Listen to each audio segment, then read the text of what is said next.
Ինձ հարց եմ տալիս, արդյոք ես ճիշտ եմ անում են, ինչ որ անում եմ։ Այս մատանու համար, եթե ես քեզ հետ վիճեմ, հնարավոր է ես շատ ավելի լուրջ խնդիր ունեմ իմ ներսում, բայց այդ նյարդը ծախսում եմ այս մատանու մասին խոսելով։ Խոսում ես ու ես հասկանում եմ քո հոգեվիճակում ինչ փոթորիկ էր։ Կար ինչ որ շրջան, երբ միջավայրում բոլորի հետ կոնֆլիկտի մեջ էր, որովհետև դու քեզ պիտի գտնեիր։ Այդ իմ ամենացավոտ կողմն է։ Իմ ընտանիքը ծանր տարավ այդ որոշումը։ Ես շատ կուզեի, որ այդ ընթացքում ավելի երկար մտածեի, որովհետև գիտեմ, որ շատ նեղացրել եմ մերոնց։ Ես կարայի ավելի մտերիմ լինեի, գնայի ասեի, մամարի գնանք այս տունը նայենք, իսկ ես այդ ընթացքում ինձ մոտ տագնապ էր, շատ տագնապ էր, ես ուզում էի ամեն ինչ արագ անեի, ես փախչում էի ինձնից, բայց չէի հասկանում, որ ես ինձնից եմ փախչում։ Ափսոսում ես հիմա, որ միայնակ ես ապրում, թե ամեն դեպքում չէ։ Ես միայնակ եմ, բայց ունեմ շատ ամուր ընտանիք։ Բարդ է եղել որոշումները, բայց միևնույն ժամանակ հաջողված։ 3 օր անցել եւ Էլիզը ինձ պատմում էր, որ հունիսին պետք է նշանվեն։ Ինչ տեղի ունեցավ այդ օրերի ընթացքում կամ գուցե ավելի վաղ էր տեղի ունեցել, բայց դու լռում էիր։ Մեծ սեր է եղել, շատ դժվար է եղել։ Երկուսս ենք որոշել, ճանապարհորդությունը աշխատելը, դա չի նշանակում, որ դու ոչ մի բան չես զգում։ Հաճախ դեպրեսիաները այնքան սիրուն ստորիների տեսք են ունենում։ Այո։ Քո կյանքը մինչև այս էլ բավականին բարդ է եղել։ Փոքր տարիքում հայտնվեցիր քույրիկի հետ մանկատանը ու ինչ որ առումով դու չհասցրեցիր մանկություն ունենալ։ Ես փոքր չեմ եղել։ Չեմ հասցրել փոքր լինել, ինչքան է, որ ես 12 տարեկան էի, 8 տարեկան էի։ Ես միշտ իմացել եմ, որ ես մեծ եմ։ Ես զարմանում եմ ինձ վրա։ Երբ որ հիշում եմ, նայում եմ Ստելային, ասում եմ երանի քեզ, որովհետև ինքը իրոք հիմա վայելում է իր մանկությունը։ 13 տարեկանում ինչ որ առումով նաև որոշել էր, որ դու Ստելայի մաման ես։ Այդ որոշումը ինքն իրան է եղել։ Էդի ես չեմ որոշել։ Ինքը այսքան երեխա էր ու իր ամբողջ հույսը ես էի, որ Էլիզը կա։ Ինչ էր նշանակում երեխայի համար բախումը մահվան հետ։ Մամայիս մահից հետո ես չեմ վախենում ոչինչ կորցնելուց։ Դուք որպես կանոն չեք խոսում ձեր հայրիկի մասին։ Իմ պապան Արամն է։ Երևի այդքանը։ Ես մեղք չունեմ, որ ես ունեցել եմ այդ անցյալը։ Դու չունես անցյալ, որից դու պիտի ամաչես։ Շատ հաճախ մարդիկ միշտ հիշեցնում են ու շատ ցավոտ են հիշեցնում դա։ Արտադիր չի մարդուն մեկնաբանություն գրես, որի մեջ կարա լինի վիրավորանք, խոսքեր կան, որ իրոք ցավեցնում են մարդուն։ Հաղորդման գործընկերներն են Seven Star Spa կենտրոնը, իմպլանտում ստոմատոլոգիական եւ կոսմետոլոգիական կլինիկան։ Դու ինչի մասին։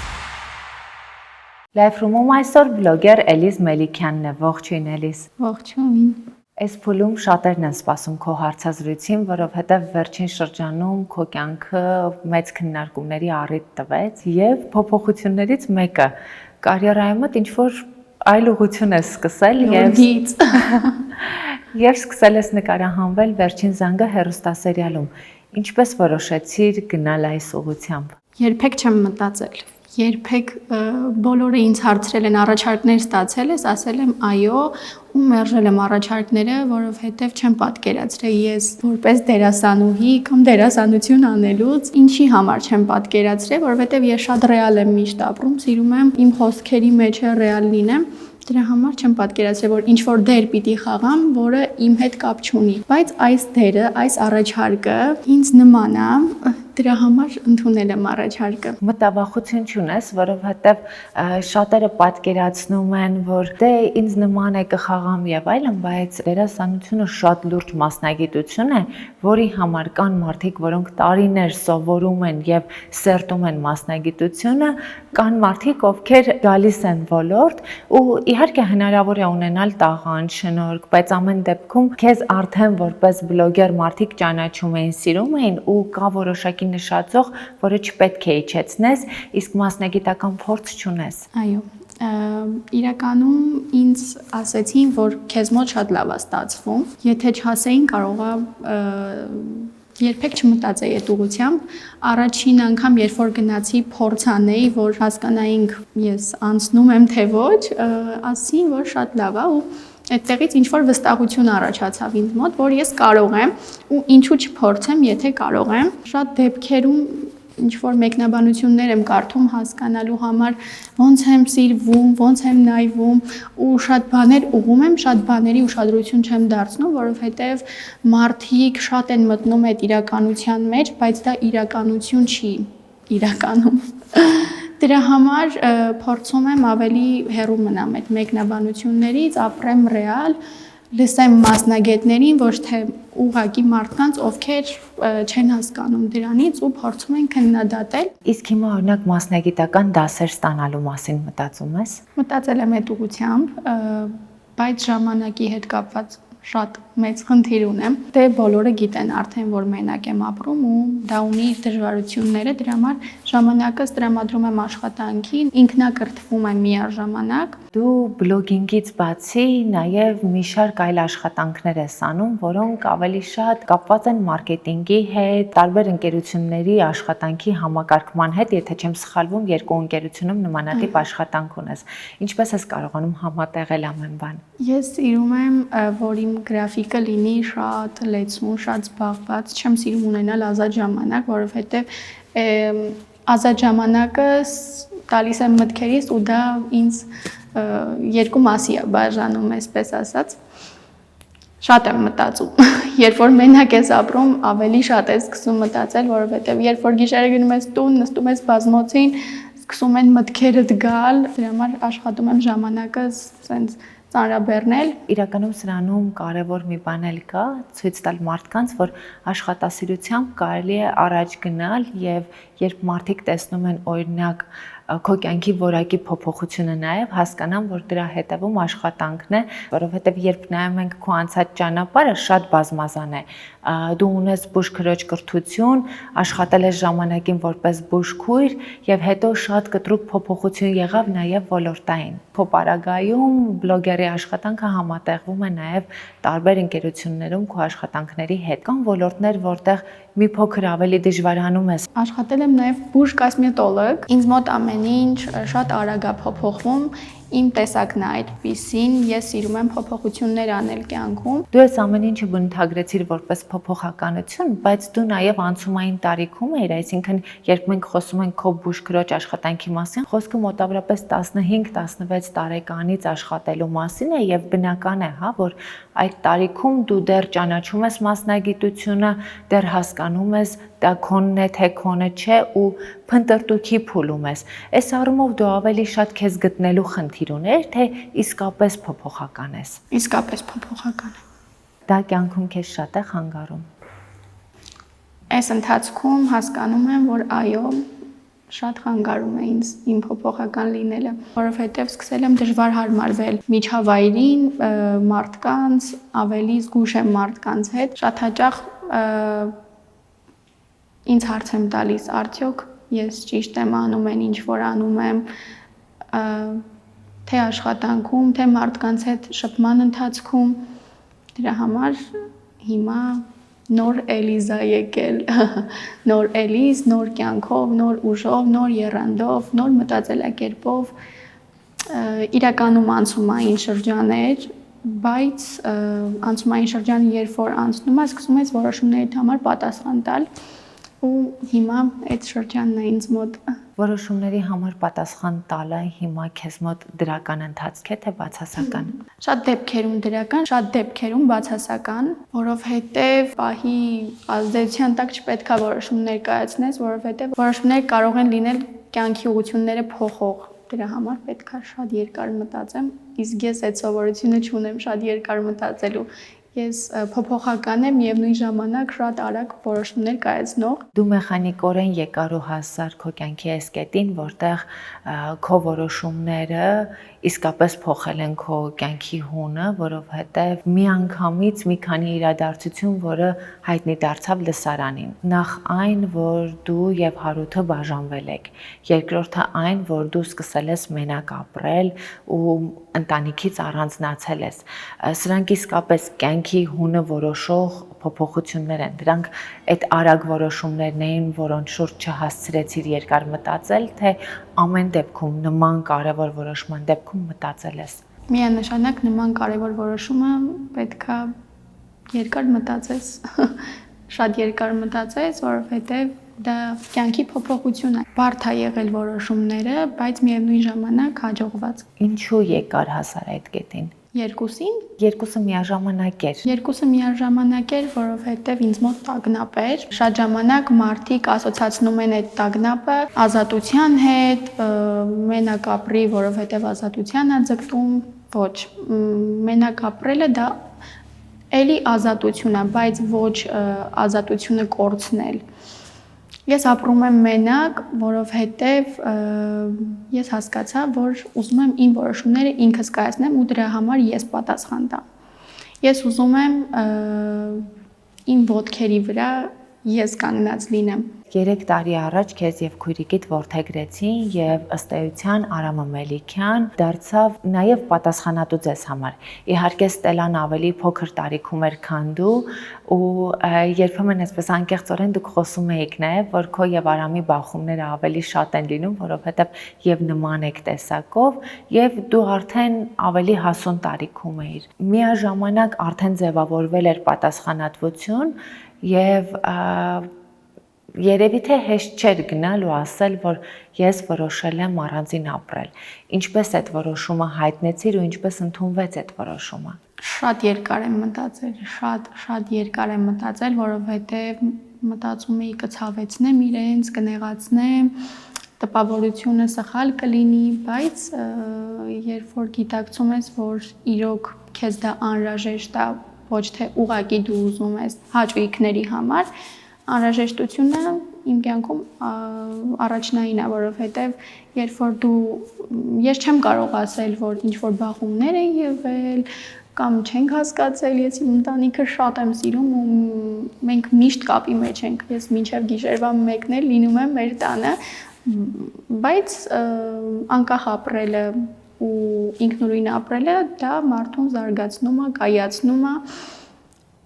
քեզ հասցնում է լավ կետի, եթե քո կողքը կան լավ ծնողներ, լավ ընտանիք, երբ որ ես լինեի լրիվ մենակ, ես կարողա վախենայի այդ որոշումը կայացնեի, բայց ես ունեմ շատ լավ ընտանիք ու ամեն հարցով իրանք ինձ օգնում են, եթե ես ինչ-որ բան չեմ կարողանում, ես միշտ իրանց հարցնում եմ, տատիկիս եմ հարցնում, տատիկը շատ է ինձ խորհուրդներ տալիս ու միշտ ինձ ուժ են տալիս իր խորհուրդները։ Պատասխանեցիր հարցին, բայց չպատասխանեցիր այն կետին, թե ինչպես առաջին պահին ընդունվեց որոշմանդ մասին բարձրաձայնումը։ Ես կարծում եմ, որ իմ ընտանիքը ծանր տարավ այդ որոշումը, որովհետև մենք իրար շատ սովորել էինք, շատ ուրիշ էր մեր հարաբերությունները։ Ես կարծում եմ, որ մամաս ավելի ծանր տարավ, պապան էլ, բայց մաման ինձ թվում է ծանր տարավ իմ որոշումը։ Ինչ խոսակցություն ունեցաք։ Խոսակցություն շատ քիչ ենք խոսակցություն ունեցել այդ ամենի հետ կապված, ինձ թվում է երկու կողմի համար է դա ցավոտ թեմա է, դրա համար աշխատում ենք շատ չխոսենք, բայց իրանք ընդունում են իմ որոշումները, այսինքն պարտադիր չի իմ որոշումը լինի ընկերուհուս հետ հանդիպումը, որ դա ընդունեն։ Իրանք հասկանում են, որ ես 20 տարեկան եմ ու շատ նորմալ է, երբ որ 20 տարեկան աղջիկը ապրի միայնակ ու ունենալով առողջ ընտանիք, որ իրեն կարող է ամեն հարցով օգնել, ցանկացած խորհուրդ, ցանկացած հարց, որը ինձ տանջում է, ես չեմ կարողանում մենակ լուծել դա, ես միշտ կհարցնեմ, բայց աշխատում եմ իմ հարցերի, իրենց խորհուրդների մեջ չկորցնեմ իմ ինքնուրույն լինելը, որովհետև ես ինքս եմ եկել այդ որոշմանը, այդ կետին ու ես եմ ցանկացել, որ ես լինեմ ինքնուրույն։ Շատ վաղուց մամային էի ասում, որովհետև շատ վաղուց մտածում էի, բայց չէի համարձակվում, որովհետև այդքան կայուն չէի։ Շատերը մտածում են, որ ինձ օգնում են ֆինանսական հարցերով իմ ընտանիքը եւ այլն։ Ես բացարձակ օգնություն չեմ խնդրում, որովհետև ես ինքս որոշել եմ, որ ես կարող եմ։ Իսկ երբ արդեն Արամի հետ խոսեցիր, որովհետև ծանր հրետանին, այսպես ասած, Արամն էր այդ առումով։ Միանգամից գնացիր, ասաց շատ լավ գնա, թե Չէ։ Էլիս ջան, դու ես որոշում, բայց հələ մի րոպե, ստոպ։ Ինքը գիտի, որ ես շատ արագ եմ իմ որոշումները կայացնում եւ նույն ժամանակ երկար մտածելուց հետո, բայց ես շատ կուզեի, որ այդ ընթացքում ավելի երկար մտածեի, որովհետեւ գիտեմ, որ շատ նեղացրել եմ շատ առումներով մերոնց։ Ես կուզեի մամայի հետ գնայի տունը, ընտրեի, նայեի, ասեի, սա եմ ուզում կամ չգիտեմ, այստեղ չեմ հարմարվելու։ Ես սա ինքնուրույն եմ արել։ Ես դրանից շատ նեղվել եմ, որովհետև էլի մտերմություն է դա։ Այսինքն ես կարեի ավելի մտերիմ լինեի, գնայի ասեի, մամարի գնանք այս տունը նայենք, իսկ ես այդ ընթացքում ինձ մոտ տագնապ էր, շատ տագնապ էր, ես ուզում էի ամեն ինչ արագ անեի, որովհետև իմ մտքերը ինձ հետ են, ես փախչում եմ ինձնից, բայց չի հասկանում, որ ես ինձնից եմ փախչում։ Քեզ թվում էր տնից ես փախչում։ Այո, ինձ թվում էր ես տնից եմ փախչում, բայց ես ինձնից էի փախչում ու հիմա երբ որ ես միայնակ եմ ապրում, հասկանում եմ, որ իմ մտքերը ինձ հետ են, կապ չունի ես որ սենյակում կքնեմ։ Իմ մտքերը միշտ ինձ հետ են ու ես պետքա դրանց լուծումը տամ։ Ափսոսում ես հիմա, որ միայնակ ես ապրում, թե ամեն դեպքում չէ։ Ես միայնակ եմ, բայց ունեմ շատ ամուր ընտանիք։ Դա վստահաբար, բայց որոշումը կայացնելուց հետո տես, երբ արդեն երկար միայնակ ես ապրում ու հասկացար, որ քեզնից չես կարող փախչել։ Դու մի արտահայտություն արեցիր, կարևոր չէ, որ սենյակում կքնես։ Այսինքն դու հասկացար, որ միայնակ ապրելը քեզ որպես այդպեսին չօգնեց, թե ամեն դեպքում դա օգնեց քեզ։ Օգնեց ինձ, միևնույն ժամանակ իմ նույն ասածին են գալիս, որ երբ որ երեկոյան տուն եմ գնում աշխատանքից, նստում եմ բազմոցին, երկար մտածում եմ, բայց երբ որ տուն էի գնում առաջ ու ինձ սպասող կար տանը, ինձ համար հաց էին պատրաստում, հիմա դա չկա, ամեն ինչ ինձ վրա է, դա ոչ թե վատ է, այլ ինքդ քո մտքերի հետ դու գժվում ես, որովհետև շատ հաճախ, երբ որ տանն էի լինում, ինչ-որ մտքեր էի ունենում, բարձրաձայնում էի, խոսում էի, փորձում էի բոլորի կարծիքը լսել, իսկ հիմա ես փորձում եմ իմ կարծիքը ունենալ, այսինքն իմ մտքերի հանդեպ ես մենակ իմ կարծիքն եմ արտահայտում ու փորձում եմ ես ինքս ինձ ճանաչել։ Դա շատ կարևոր է։ Ամեն մարդ պետքա իրան շատ ճանաչի ու եթե դու քեզ չես ճանաչում, չգիտեմ։ Ես ինչպես հասկացա, ամեն դեպքում դու կարոտում ես նաև այդ ընտանեկան ջերմությունը, որը կար, հնարավոր է որոշ ժամանակից մտածես հետ դառնալու մասին, թե որոշում այն կետն էր, որտեղից էլ հետ դարձ չկա։ Չեմ կարող ասել ետ դարձ չկա, որովհետև դա իմ տունն է, երբ որ ես ասեցի, որ ես որոշել եմ գնամ մենակ ապրելու, պապան ասեց, որ սա քո տունն է, ասեց դու միշտ կարող ես գալ։ Ու ես հասկացա, որ ես ունեմ մարդիկ, ովքեր միշտ ինձ սպասում են, այսինքն ես երբ որ հասկանամ, որ ինձ պետք է, որ ես իմ ընտանիքի հետ ապրեմ, ես հաստատ կգնամ, բայց այս պահին այդ որոշումը կամ այդ մտածմունքները չունեմ։ Էլիս քո կյանքի ես բարդ շրջանում, ես առաջարկում եմ քեզ կտրվել իրականությունից ու օգտվել Seven Star Spa կենտրոնի նվեր-քարտից, կարող ես օգտվել դեմքի խնամքից, որովհետև դեմքի խնամքը այնպիսի ռիտուալով է իրականացվում եւ մերսում է եւ շատ հաճելի process է, կտրվելու ես իրականությունից վստահեցնում եմ եւ վերջում նայելու ես մաշկիդ, թեպետ դու շատ լավ մաշկ ունես, բայց դա էլ խնամել է պետք։ Վերջում նայելու ես հայելու մեջ եւ հիանաս քո մաշկով առանց շպարի։ Մերսի շատ, անպայման կօգտվեմ։ Շնորհակալ եմ։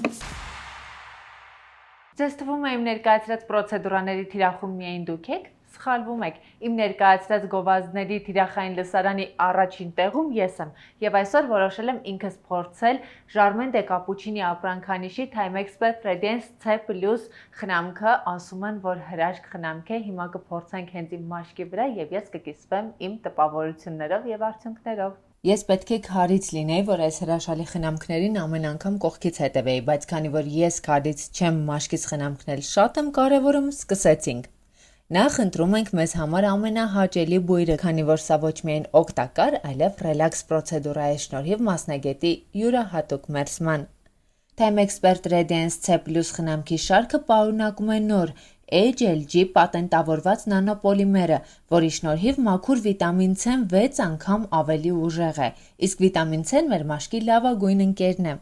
Խնամքն իրականացվում է մի քանի փուլով, նախ կատարվում է մաշկի մաքրում և շերտազատող պիլինգ, ընդ որում այս պիլինգները չունեն սկրաբին հատուկ չորություն և նույնիսկ ամենազգայուն մաշկի դեպքում կարմիրություն չի առաջանում։ Հետո արդեն սկսվում են խնամքի հաջորդ փուլերը, որոնք ուղեկցվում են ամենահաճելի մերսմամբ։ Այս խնամքը մաշկը պաշտպանում է ազատ ռադիկալներից, ֆոտոծերացումից և մաշկի վաղաժամ ծերացումից, բարելավում է բջջային ակտիվությունը վերականգնելով մաշկի առողջ փայլը, խթանում է մելանինի արտադրումը և նվազեցնում պիգմենտային հետքերը։ Մուգ մելանինը փոխարինում է բաց մելանինով, հարթեցնելով մաշկի երանգը, խթանում է կոլագենի և էլաստինի արտադրումը և ձգում մաշկը, արդյունավետորեն խոնավեցնում է մաշկը և, որ ամենակարևորն է, պահպանում է այդ խոնավությունը։ Ի դեպ, մենք հաճախ ուշադրություն ենք դարձնում դեմքի խնամքին, սակայն մոռանում ենք պարանոցի և դեկոլտեի մասին, ինչն անհետևանք չի մնում։ Seven Star Spa կենտրոնում դեմքի խնամքի բոլոր տարբերակները ընդգրկում են նաև պարանոցի և դեկոլտեի հատվածը։ Բոլոր այն կանայք, ովքեր մի փոքր ավելի խորը գիտելիքների են տիրապետում մաշկի խնամքի վերաբերյալ, հասկացան, թե որքան արդյունավետ է այս խնամքը, իսկ բոլոր նրանք, ովքեր այդ գիտելիքներին չեն տիրապետում, պարզապես կարող են նայել իմ օրինակով, թե ինչ լավ արդյունք է ապահովել։ Ժարմեն դե Կապուչինի իսպանական ապրանքանիշի խնամքի ծրագրերն ընդգրկում են հատուկ մշակված եզակի մերսումներ մաշկը ձգելու, կնճիռները հարթեցնելու, մաշկը հանգստացնելու, սթրեսից ազատելու և մաշկի որակը բարելավելու համար։ Ապրանքանիշի խնամքներից յուրաքանչյուրն առանձնանում է մերսման յուրահատուկ ծրագրով, որը մշակվում է հատուկ այդ տարիքի և խնդրի համար, սակայն այս մեկը գերազանցում է բոլորին, քանի որ մերսումը կատարվում է ոչ միայն ձեռքով, այլև հատուկ մշակված մերսող գնդակով։ Սա առավել արդյունավետ է դարձնում խնամքը։ Բանն այն է, որ այս խնամքի արդյունքում մաշկը դառնում է հարթ և հանգիստ, միմիկական կնճիռներն ակնհայտորեն հարթվում են և մաշկը ստանում է ավելի երիտասարդ տեսք։ Հատուկ մերսող գնդակի շնորհիվ միմիկական կնճիռների հարթեցումը շատ ավելի արդյունավետ է լինում։ Եզակի մերսման տեխնիկայի շնորհիվ թուլանում է մկանային լարվածությունը, մոդելավորում դեմքի կառուցվածքը։ Առհասարակ ժամանակակից աշխարհում մերսումները եկել են փոխարինելու ներարկումային խնամքին, քանի որ շշմեցուցիչ արդյունքներ են ապահովում։ Այս խնամքի դեպքում արդյունքը նկատելի է առաջին իսկ այցից Seven Star Spa կենտրոնում ներկայացված են նաև այս շարքի տնային խնամքի միջոցները, որոնք կատարյալ ապահովում են մաշկի ամենօրյա խնամքը։ Ի դեպ, ես ձեզ ցույց եմ տվել արդյունքը խնամքից անմիջապես հետո, բայց քանի որ ձայնագրման պահին խնամքից արդեն անցել է մոտ 10 օր, կարող եմ հստակ ասել, որ արդյունքը պահպանվում է բավականին երկար և օր-օրի նկատում եմ, թե որքան լավ ազդեցություն է ունեցել խնամքը, մաշկս փափուկ է, հարթ և փայլուն։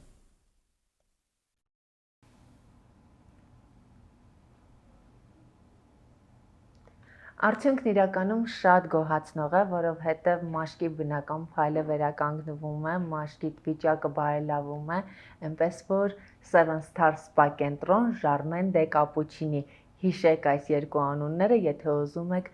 լավ որակի մաշկ ունենալ։ Էլիս, ըստ էության դու հիմա առանձին ես ապրում նաև քո քույրիկից Ստելայից, բայց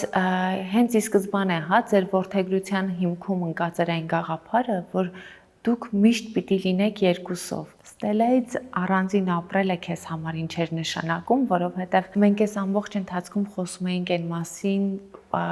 թե ինչպես ես դու ապավինում Արամին և Լիլիթին, բայց Ստելան էլ որքան էլ ապավինի Արամին և Լիլիթին, մանկուց սովոր է նաև, որ պիտի ապավինի քեզ։ Ինչպես է դա անդրադառնում ձեզ վրա։ Մենք ավելի շատ ենք մտերմացել։ Ես հիմա հասկանում եմ, թե Ստելան իմ կյանքում ինչքան կարևոր մարդ է, ու ինքն էլ է հիմա հասկանում դա։ Մենք երբ որ միասին էինք ապրում, անընդհատ վիճում էինք, անընդհատ մեզ թվում էր մենք իրար հետ չենք կարող, մենք կռվում էինք, ասում էինք ես քո քուրիկը չեմ, մոռացի ինձ եւ այլն, բայց հիմա մեկ ուրիշ ձև է մեր կապը։ Անընդհատ զանգում է, ոնց ես, ուր ես, կամ հաց ուտենք, կամ քո տուն, ինչ անենք, կինո նայենք, չգիտեմ, գնանք Շունիկին ման տալու, անընդհատ կապի մեջ ենք, բայց այդպես չի եղել։ Ավելի ենք մտերմացել ու մաման էլ է ասում է էլի Ստելան ասում է մամ հələ նայի լուքս լավն է, ասում է հա շատ սիրուն է, բան ասում է Էլիզն էլ էր սենց հագնվել ու երբ որ այդ մերոնք լսում են, հասկանում են թե Ստելան ինչ տեսնում է ինձնից դա անում է։ Դրա համար միշտ papan ասում էր Էլիս զգուշ եղի Ստելան ինչ անում ես անում ա ու այս ընթացքում ես փորձում եմ զգուշ լինեմ, որովհետև մեկը Ստելան ինձ կրկնօրինակում է։ Ձեր կռիվները ավելի շատացել էին ворթեգրությունից հետո, թե մինչև այդ։ Միշտ։ Մենք փոքր ժամանակվանից միշտ իրար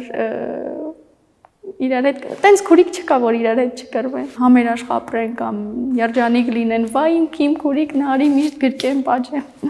Չէ, մենք միշտ կռվել ենք շորիկների հարցում, էս իմն է։ Կար ինչ-որ շրջան, երբ դու միջավայրում բոլորի հետ կոնֆլիկտի մեջ էր, որովհետև դու քեզ պիտի գտներ։ Այդ իմ ամենացավոտ կողմն է։ Այո։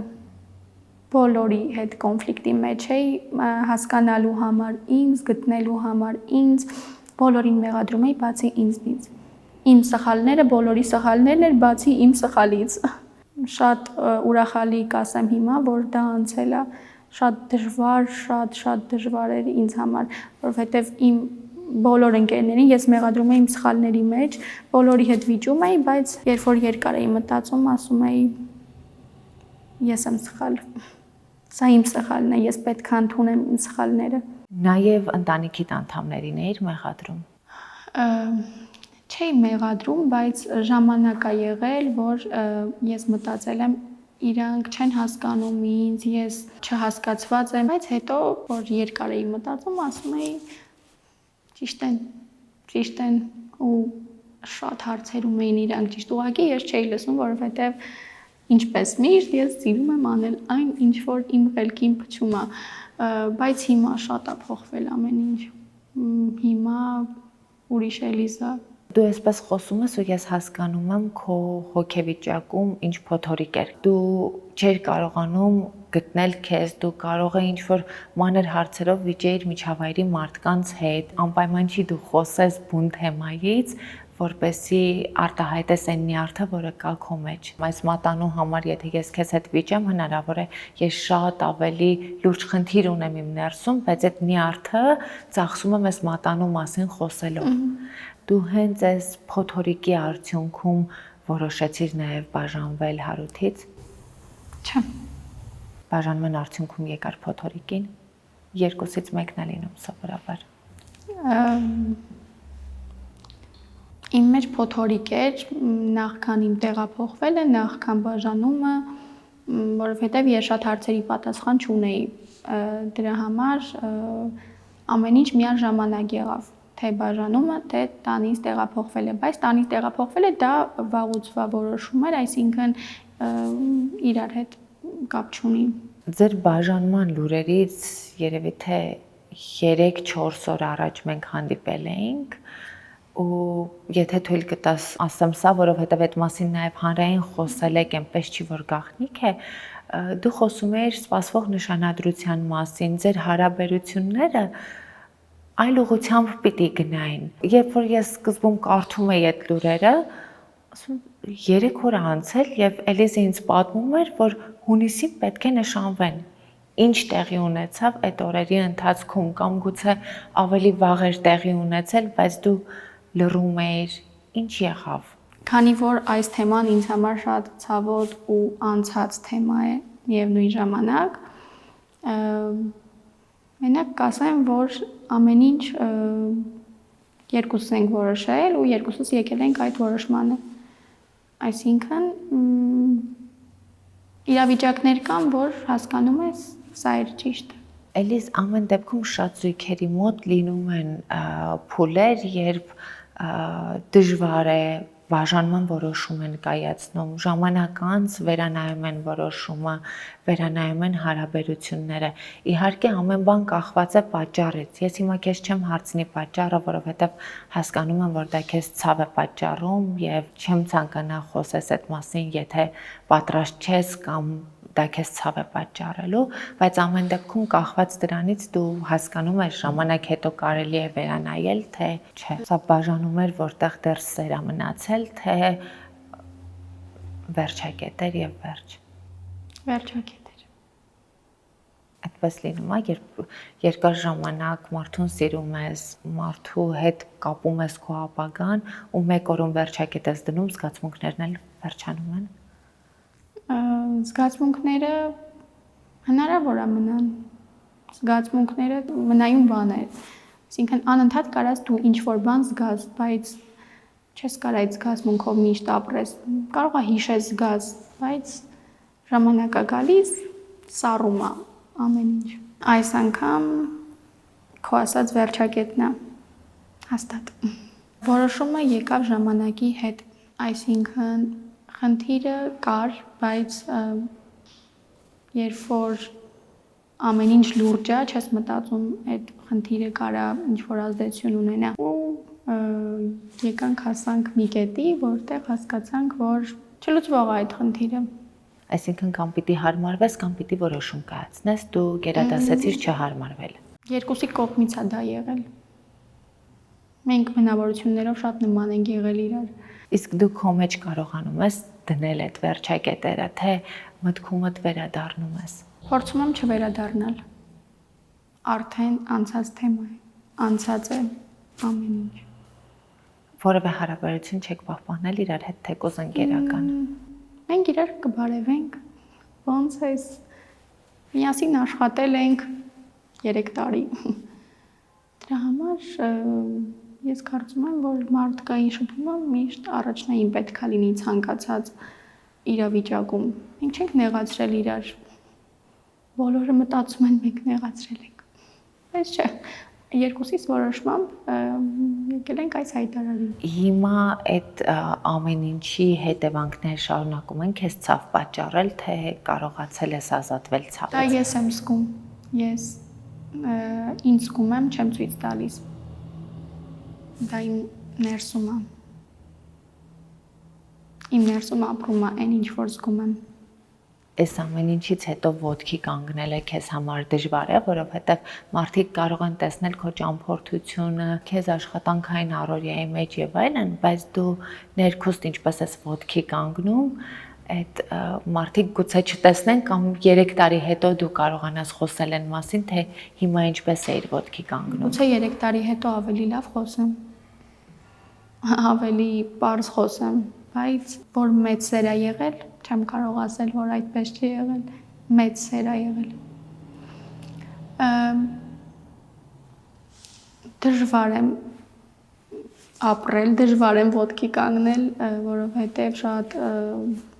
շատ դժվար է եղել։ Միևնույն ժամանակ տեղափոխությունը, բայց ճանապարհորդությունը աշխատելը դա չի նշանակում, որ դու ոչ մի բան չես զգում ու քեզ ամեն ինչ միևնույնն է։ Չէ, մեկ չի ոչ մի բան ուղղակի, ես փորձում եմ իմ ժամանակը ճիշտ օգտագործել, որովհետև աշխատանքը չի սպասում։ Ես աշխատում եմ, որովհետև ինձ պետք է աշխատել, որովհետև ես որոշումներ ունեմ ու ես պետք է իմ որոշումներին ճիշտ պատասխան տամ։ Ու աշխատանքը չի սպասում, եթե մարդիկ մտածում են, վայ, ինքը գնաց աշխատանքի կամ ինչ-որ story արեց, ուրախ, դա նշանակում է ինքը երջանիկ ապրում է եւ այլն, հա, ես երջանիկ ապրում եմ, բայց միևնույն ժամանակ որ զգում ես բաներ, դա չես կարա ցույց տաս։ Ամեն բան չի, որ պետք է հանրային լինի, ամեն բան չի, որ պետք է հանրայնացնես։ Ու ի վերջո հաճախ դեպրեսիաները այնքան սիրուն story-ների տեսք են ունենում։ Այո։ Նույնը ծովի ափի։ Ոչ մեկ չի մտածի, որ դու ծովի ափին կարաս ուղղակի ծովի հետ խոսես։ Քեզ համար ինչ թերապիաներ ունես, որ կարողանաս վերականգնվել։ Ես հասկացել եմ, որ ճանապարհորդությունը լավագույն միջոցն է, լավագույն թերապիան է։ Ու այս ընթացքում փորձել եմ այդ անեմ ճանապարհորդել, կապ չունի որտեղ ճանապարհորդել, քաղաքից դուրս, ինչ որ կաֆեյում բնության գրկում, ուղղակի նստեմ, նայեմ բնությանը կամ ինչ որ մի կետի ու հանգստանամ։ Թերապիան դա է։ Ինձ համար թերապիան խոսալը չի, որովհետև երբ որ խոսում ես, ապրումներդ արթնանում են, ապրումներդ սկսում են էլի քեզ տանջել, բայց միևնույն ժամանակ հասկանում ես, որ ուղղակի պետքա Աստծուն հանձնես։ Life-room-ի գործընկեր իմպլանտում ստոմատոլոգիական եւ կոսմետոլոգիական կլինիկայի կողմից քեզ նվեր քարտ։ Ընտրությունդ բազմազան է՝ կոսմետոլոգիա, ստոմատոլոգիա, ինչից ուզում ես կարող ես օգտվել։ Իմիջայլոց իմպլանտումի կոսմետոլոգիական կլինիկան նորաբաց է, հագեցած է նորագույն սարքավորումներով եւ իսկապես մասնագետներով, որոնք ունեն բժշկական կրթություն, սա շատ կարևոր է, որովհետեւ երբ մենք գործ ունենք մեր մաշկի մարմնի առողջության հետ, շատ կարևոր է, որպեսզի պատահական մարդիկ գործ չունենան այդտեղ, այլ գործ ունենան բժիշկները, այնպես որ կգնաս եւ կօգտվես։ Իմ մասնագիտությունը իմանալով անպայման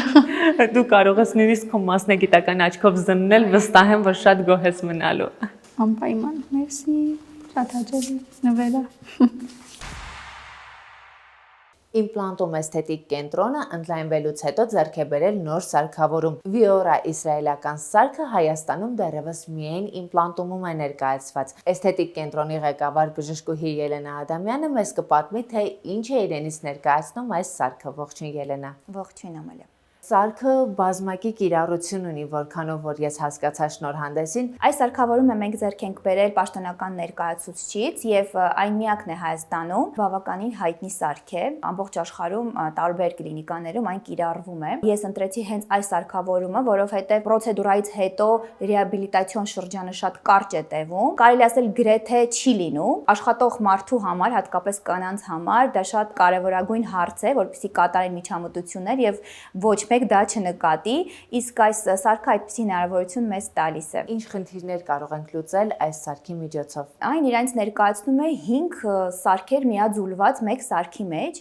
եւ լուծում է ոչ միայն դեմքի, այլ նաեւ մարմնի խնդիրներ։ Այն մարդիկ, ովքեր չեն ուզում ներարկումներ կատարել, սակայն ցանկանում են երիտասարդությունը պահպանել, կարող են դիմել մեզ եւ մենք կարող ենք լուծել իրենց խնդիրները։ Այդ խնդիրները կարող են լինել երիտասարդացումը, մաշկի պիգմենտացիան, ակնե եւ պոստակնե հետքերը եւ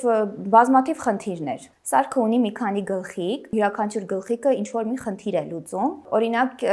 էնդիակ գլխիկը, որը լուծում է մեր մազանոթային խնդիրները, հղիությունից հետո աստղիկները, որոնք առաջանում են, հա, մեր ոտքերի վրա կարող են լինել, օրինակ դեմքի վրա կարող առաջանալ, այս լազերի միջոցով հնարավոր է ձերբազատվել։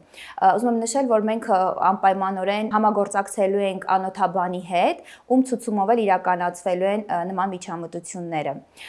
Մյուս գլխիկը դա մեր VFR գլխիկն է, որը ֆրակցիոն ռադիոհաճախականությամբ գլխիկ է, այսինքն իրականացնում է մաշկի երիտասարդացում։ Այն ոչ ինվազիվ մեթոդ է եւ ոչ ասեղային ճանապարհով իրականացնում է կոլագենի ստիմուլյացիա մեր մաշկում եւ բերում է օրինակի համար, եթե կան փոսիկներ, որոնք առաջացել են ակնե հիվանդությունից հետո, այն հզոր կոլագենի սինթեզ է իրականացնում եւ կարող է հարթեցնել մաշկը։ Այն կարող է նաեւ որպես հակատարիքային մեթոդ լինել եւ այն մանր կնճիռները, որոնք առաջանում են, նույնպես կարող ենք վերացնել այս գլխիկի միջոցով, այսինքն մեր այն բուժառուները, ովքեր խուսափում են ներարկում կատարել, կարող են դիմել եւ մենք կարող ենք ոչ ինվազիվ մեթոդով խնդիրը լուծել։ Մեր մյուս գլխիկը դա VST գլխիկն է, որը բավականին ոչ տրավմատիկ է եւ առաջին իսկ պրոցեդուրան կատարելուց հետո մենք ունենում ենք lifting effect, հզոր կոլագենի եւ էլաստինի սինթեզ է ապահովում եւ ինչը մենք գիտենք, որ այդ նյութերը մեր մաշկի կարկասն են, որովհետեւ մաշկը կարող է երիտասարդ մնա։ Նման պրոցեդուրաները պետք է կատարել կուրսով։ Մենք ունենք մշակած այդ կուրսը եւ յուրաքանչյուր իհարկե բուժառուի համար անհատական մոտեցում կցուցաբերվի։ Եվ մեր մյուս գլխիկը դա V-form գլխիկն է, որը կարող ենք կիրառել եւ մարմնի եւ դեմքի վրա։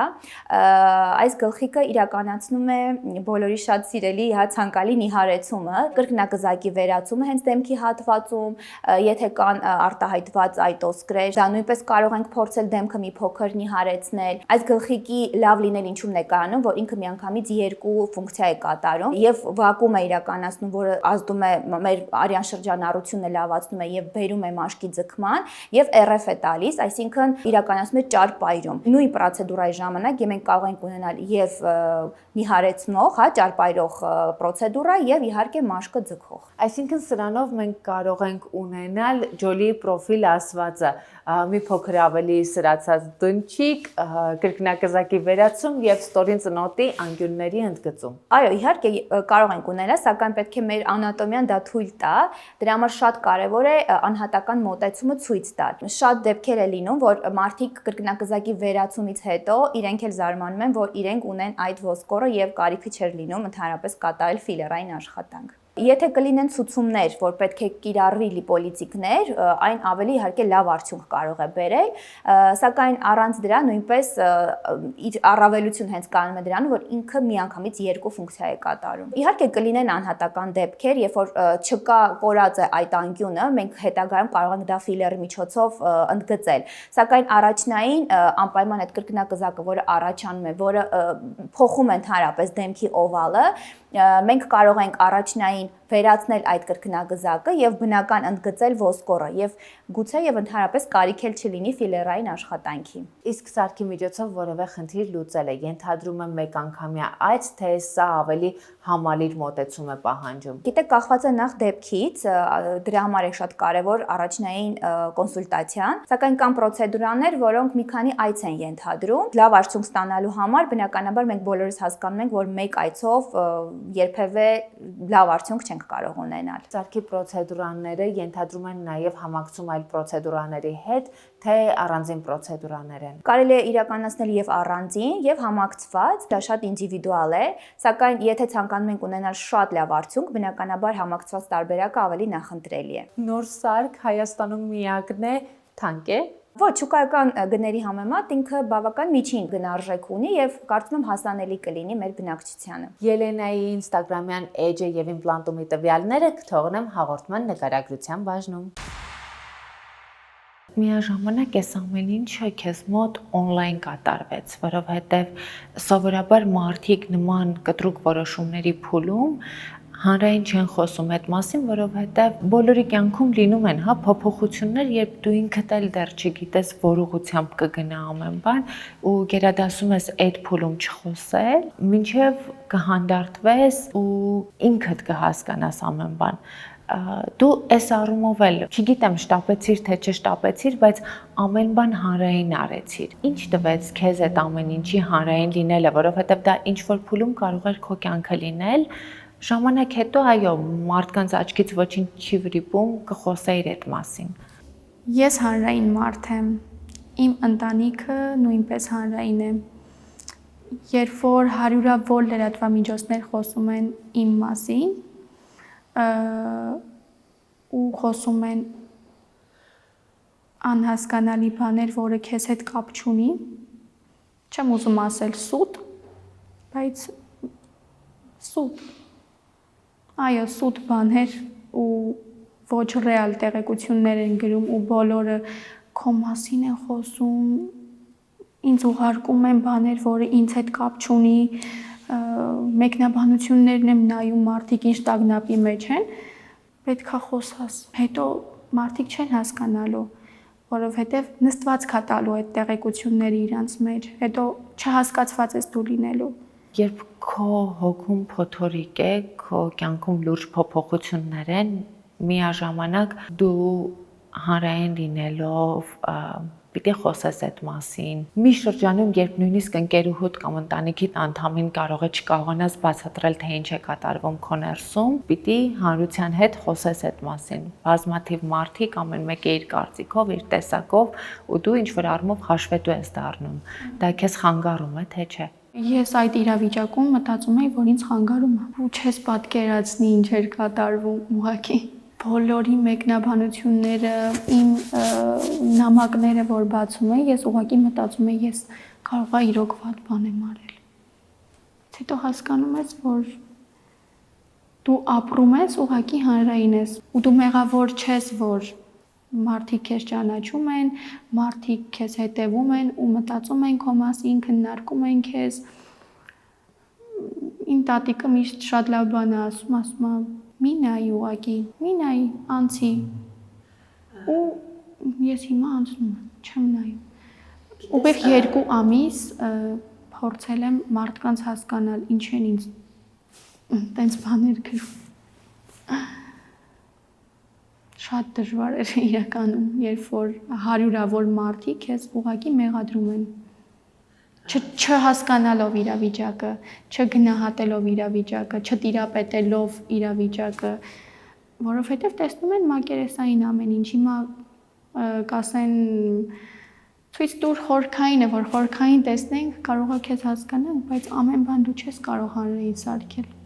Այստեղ իհարկե կա նաև մյուս կողմը, երբ դու սովորեցնում ես, որ գրեթե ամեն բան հանրային է, մարդիկ արդեն սկսում են պահանջել ավելին, եւ երբ դու սովորեցնում ես, որ ամեն բան փակ է, մարդիկ սովորում են դրան, այսինքն կախված է նաև նրանից, թե մինչև այդ դու որքանով ես հանրային եղել, բայց գիտես, միջավայրը շատ բան կարող է քննարկել, բայց սովորաբար մեր սրտի մեջ արձագանք են գտնում այն կետերը,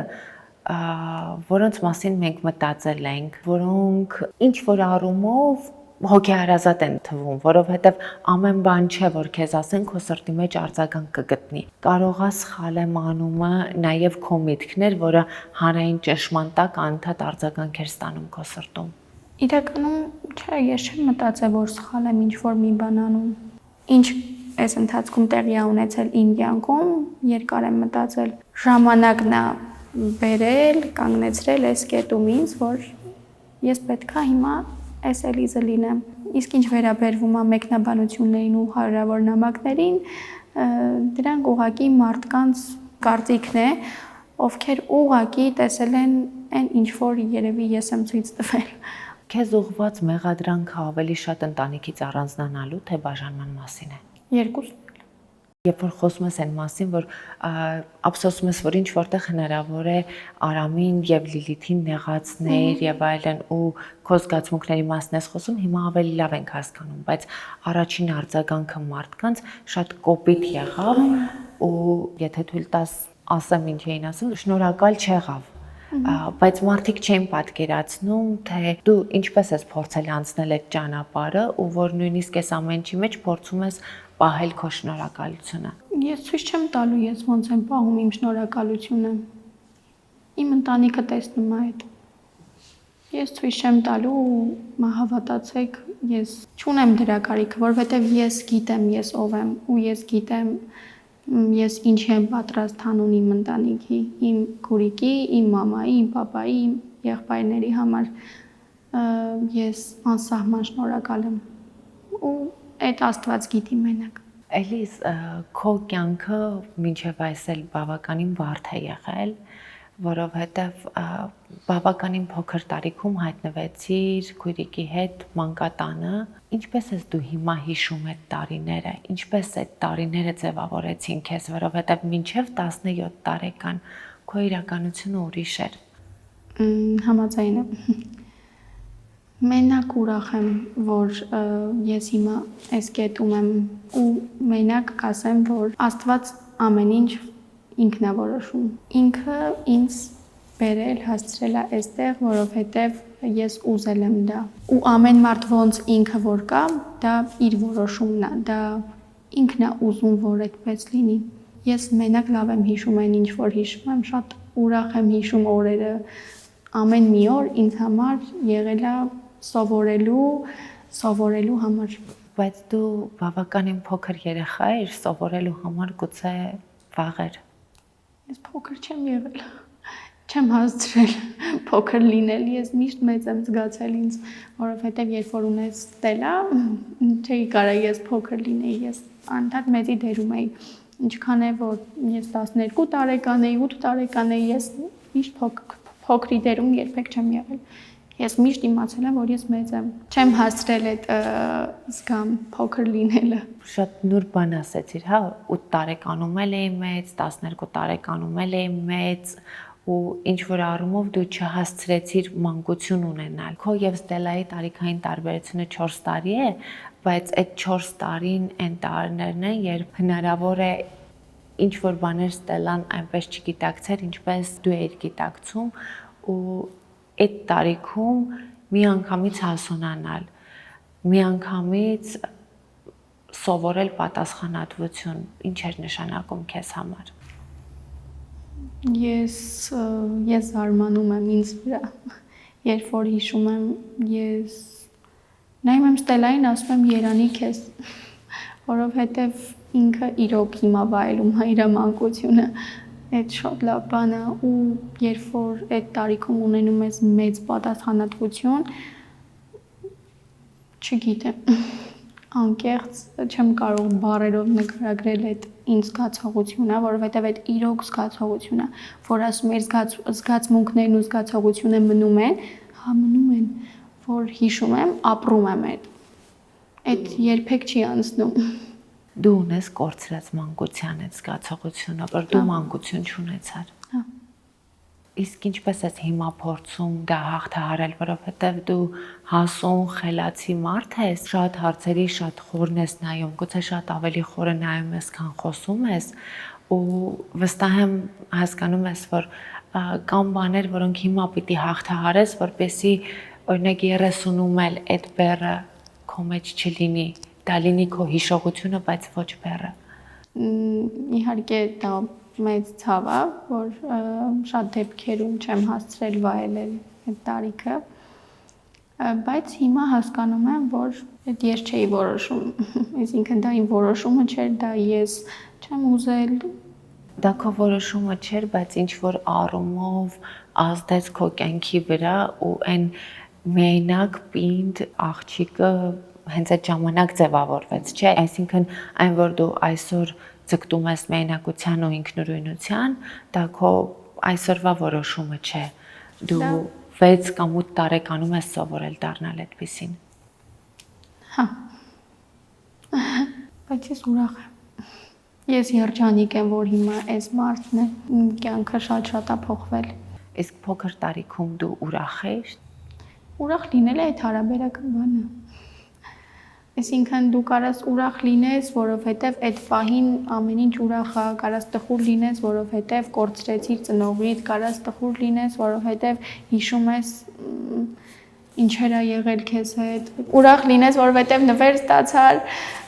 այսինքն ես հիշում եմ ամեն ինչ, բայց այդ չեղավ, որ ես տխուր եմ եղել կամ երջանիկ չեմ եղել, ուղղակի չեմ վայելել այդ տարիքը, որ կարայի ուղղակի դրսում հանգիստ խաղայի, ոչ թե մտածեի շատ ծանր հոգսերի մասին, որ ես պետքա 15 տարեկանում անպայման աշխատեմ, որովհետև դա անհրաժեշտություն է, որովհետև հիմա նայում եմ 15 տարեկան երեխեքին, լրիվ երեխա են, բայց շատ հաճելի է այդ, որ իրոք երեխաները վայելում են։ Լինի անձնական առիթ, թե նկարահանում ես իմ արտաքին տեսքը մշտապես վստահում եմ բյութի ֆաբրիկի պրոֆեսիոնալներին։ Երևանի սրտում Սարյան 19 հասցեում արդեն գործում է բյութի ֆաբրիկի նոր շքեղ սրահը։ Այս արդեն նրա մասին չէր, որ փոքրիկ տեղից հնարավորինս շատ գումար աշխատենք։ Այս այն պահներ, որ ուզում էի, որ իմ հաճախորդը իրեն զգար ըստ արժանվույն սպասարկված։ Մենք մանկատան կյանքի մասին շատ տարբեր պատկերացումներ ունենք։ Ժամանակին ես շարք ունեի տպագիր մամուլի համար, որտեղ անդրադառնում էի երեխաների կյանքին մանկատնից հետո ու բազմաթիվ զրույցներ եմ ունեցել մանկատանը մեծացած երեխաների հետ։ Ու պատմություններն էլ շատ տարբեր էին։ Վերաբերմունքի մասին պատմություններն էին տարբեր, ապրելակերպի մասին պատմություններն էին տարբեր։ Ու որպես կանոն ըմբոստ երեխաները ավելի շատ խնդիրներ են ունենում։ Իսկ դու տեսակով ըմբոստ ես։ Այս առումով ինչպիսին էին քո հարաբերություններն ու քո կյանքը մանկատանը, որովհետև դու տեսակով շատ լավն ես, բայց եւ ըմբոստ ես, այսինքն հնարավոր է դու ինչ-որ հարցի շուրջ չլռես, 10 հոգի լռի, դու չլռես եւ դու ունենաս խնդիր, որը 10 հոգին չունի։ Այդ ժամանակ ըմբոստ եղել եմ, որովհետև ցանկացած երեխա ունի պաշտպանության կարիք ու ինքնապաշտպանվում է։ Երբ որ ունես ծնողներ, հնարավոր է դու չունենաս պաշտպանության կարիք, դու մտածես քո հարցերը կլուծեն, բայց այդ ժամանակ դու փորձում ես պաշտպանվել, ով ուզում է լինի, դու փորձում ես քեզ պաշտպանել, որովհետև դու ունես դրա կարիքը։ Ու ուզում եմ մի բանի անդրադառնալ, որ ոչ մի մանկատան երեխա ինքը մեղավոր չի, որ ինքը մանկատանն է եղել, որովհետև ես մեկնաբանություններ ստանում եմ նամակներ եմ ստանում, դու մանկատան երեխա ես եւ այլն, դու շնորհակալ չեղար,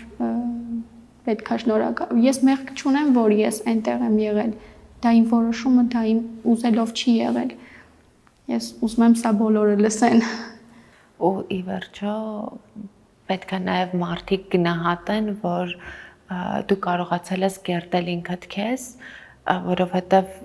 իհարկե շատ կարևոր էր, երբ քո կյանքում, Ստելայի կյանքում հայտնվեցին Արամն ու Լիլիթը ու ճիշտ պահին նաև ձեզ ուղղորդեցին, բայց այսօր մենք տեսնում ենք նաև քեզ որպես աշխատասեր մարդ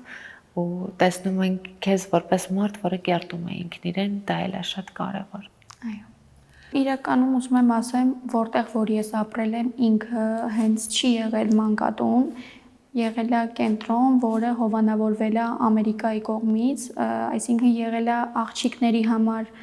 տուն, հենց այդպես է կոչվել է տուն, որտեղ դու պետքա սովորես, իսկ եթե չես սովորում, դու այնտեղ չպետք է մնաս։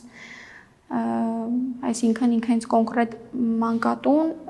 չեմ կարող ասել։ Այսինքն ձևավորվում էր նաև մոտիվացիա, որ այստեղ մնալու ավելի լավ պայման ունենալու համար դու պիտի սովորես։ Այո, լրիվ տան նման է եղել, ու որ ասում ես մանկավարժ կամ դաստիարակ, չի եղել, լրիվ ընկերական է եղել այն ինչ որ լրիվ ամերիկական սենսը, վայբով։ Ունեցել եմ ընկերներ շատ, բայց ես կռվարար եմ եղել միշտ։ Գնդակի համար էի կռվում, ես միշտ կռվարար եմ եղել ամեն հարցում, բայց հետո երբ որ հասկանում ես, որ մենակ ես մնում այդ դեպքում, որովհետև քեզ սկսում են չընդունել, որովհետև դու ամեն ինչ խնդիր ես սարքում, հասկանում ես, որ պետքա այդպիսինը չլինես ու մինչև այսօր բոլորի հետ կապ ունեմ։ Միշտ գնում եմ այնտեղի անձնակազմին, բոլորին շատ սիրում եմ, նոր երեխաներին, գնում եմ, ինձ գրկում են, ես իրանց ու հիշում եմ իմ մանկությունը լրիվ, որտեղ էի ես քնում, չգիտեմ, սենց շատ ուրիշ զգացողություն է, երբ որ ուղղակի ներս եմ մտնում դռնից, ամբողջ մանկությունս իմ առջևում է լինում։ Ինչպես ասի, մանկավարժների հետ միշտ կոնֆլիկտի մեջ եմ եղել, միշտ ինձ այդպես են հիշում, բայց ես իմ մաքրասիրությամբ, իմ հասկացող լինելով միշտ աչքի եմ ընկել, դրա համար սիրել են միշտ ինձ բոլորը, ինձ ասում էին, մեր Էլիզիկը մաքրասեր է, մի հատ բոլորը տիրան նայենք, միշտ ինձ ուրիշ ձև են վերաբերվել ու մինչև այսօր էլ բոլորի միշտ ինձ ուրիշ ձև են վերաբերվում, ընկերներից հետ միշտ կապ ունեմ, որովհետև իմ մանկությունն են իրանք ամեն ինչ հիշեցնում է ինձ իրանց հետ շփվելը, իրանց հետ ինչ-որ բան ուտելը, կիսելը, ինչի՞ չէ։ Դու հավանաբար նաև տեսնում ես ընկերների ճակատագրերը, որոնք հուսով եմ, որ յուրաքանչյուրի կյանքում լույսը բացվել է ու յուրաքանչյուրը կարողացել է գտնել իրեն, բայց որոնք գուցե ապագայում շատ ավելի դժվար ճանապարհ են անցել, քան դու, թեպետ քո ճանապարհն էլ հեշտ չի, ես չեմ ուզում արժեզրկել քո անցած ճանապարհը, բայց ամեն դեպքում վստահաբար հասկանում ենք, որ կան ավելի բարդ կետեր, երբ մարդիկ ուղղակի չգիտեն, թե ուր են գնալու, ինչպես են հոգալու։ Կան բարդ կետեր, որի մասին չես խոսում։ Ես վստահ եմ, որ մի քանի տարի հետո լինելու է իմ գիրքը, որովհետև որտեղ որ ես ապրում էի, խոսք են տվել ինձ, որ իմ մասին գիրք է լինելու, իմ կյանքը շատ հետաքրքիր է եղել, շատ, ոչ մեկ չգիտի, ոչ մեկ չի պատկերացնի, շատ հետաքրքիր է եղել իմ կյանքը ու ես վստահ եմ այդ գիրքը լինելու է ու բոլորը կիմանան ես այն ինչի մասին որ չէի խոսում, հաստատ բոլորը կհասկանան ինչի չեմ խոսել։ Խոսքը քո անցած անհատական ճանապարհի մասին է, թե քո ընտանիքից եկած ճանապարհի մասին։ Ընտանիքից եկած իմ անհատական ճանապարհի մասին է խոսքը, հա։ Շատ մարդիկ չեն պատկերացնի։ Օրինակ։ Պատրաստ չեմ դեռ դրա մասին խոսելու։ Խոսենք այն ժամանակ, երբ պատրաստ կլինես։ Ես վստահ եմ, որ ես ունենալու եմ այդ խոսելու հնարավորությունը, որովհետև շատ մարդիկ անցնում են այդ ամենի միջով ու մտածում են անելանելի է այդ շատ մարդիկ են մտածում, որ չեն կարող այդ իրավիճակից դուրս գալ ու Ես վստահ եմ, որ կուզեն լսեն այն ինչի միջով ես անցել եմ ու ոնց եմ անցել։ Քեզ հետ կապված ամենաշատ տրվող հարցերից է, հա, իսկ ուր են ծնողները։ Քո մայրիկը մահացել է ու այս առումով էլ, հա, դու այն տարիքում էիր, երբ գիտակցում էիր, որ կորցրեցիր մայրիկիդ։ Ինչ էր նշանակում երեխայի համար բախումը մահվան հետ, որովհետև մահվան մասին մենք միշտ լսում ենք, բայց թե ինչ է դա, դու շատ վաղ ճանաչեցիր։ Մամայիս մահից հետո ես չեմ վախենում ոչինչ կորցնելուց։ Այդ ինձ շատ է ուժեղացրել։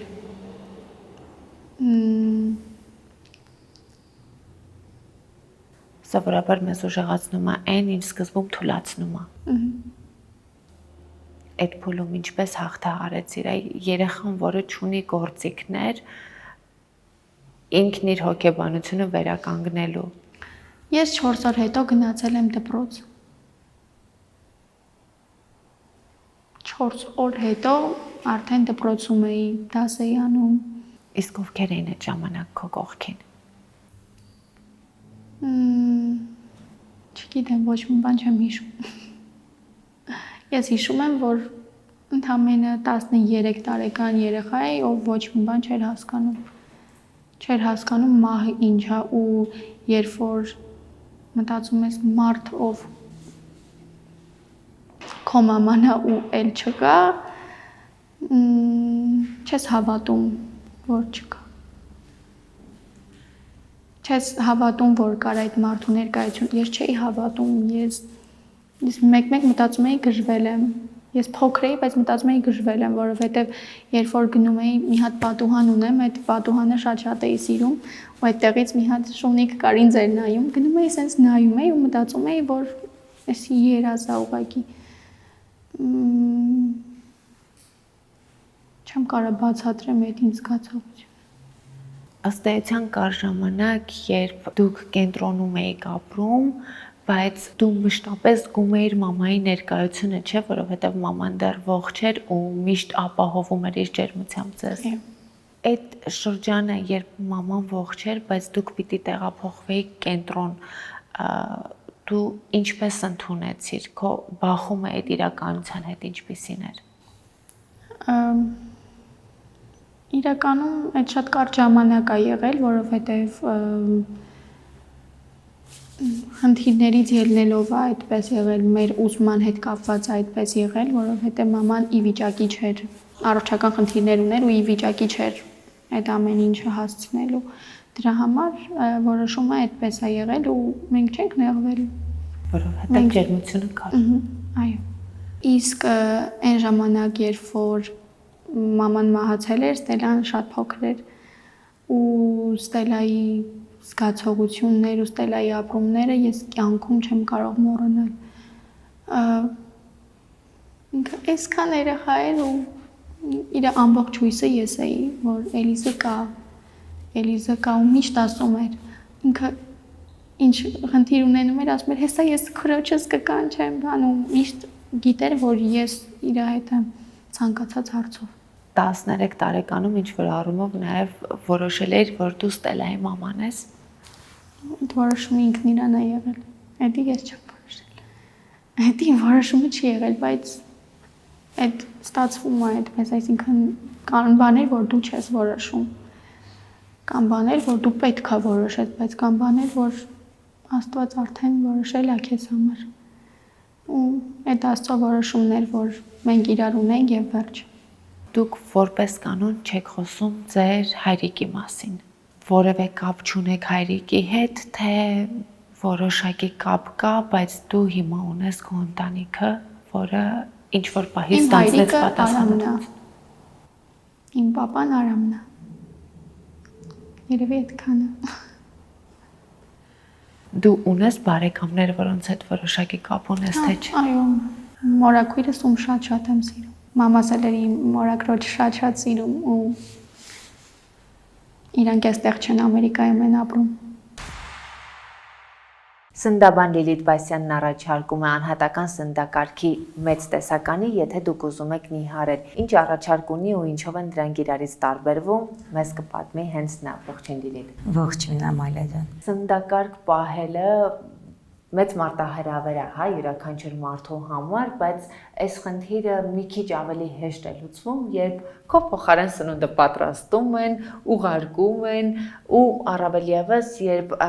նիհարում ես համեղ սնվելով, հա, այսինքն գայթակղությունները այս առումով քչանում են։ Ինչ առաջարկ ունես դու։ Ճիշտ ասած, երբ որ տարիներ առաջ ստեղծել եմ առաքման բաժինը, այսինքն որ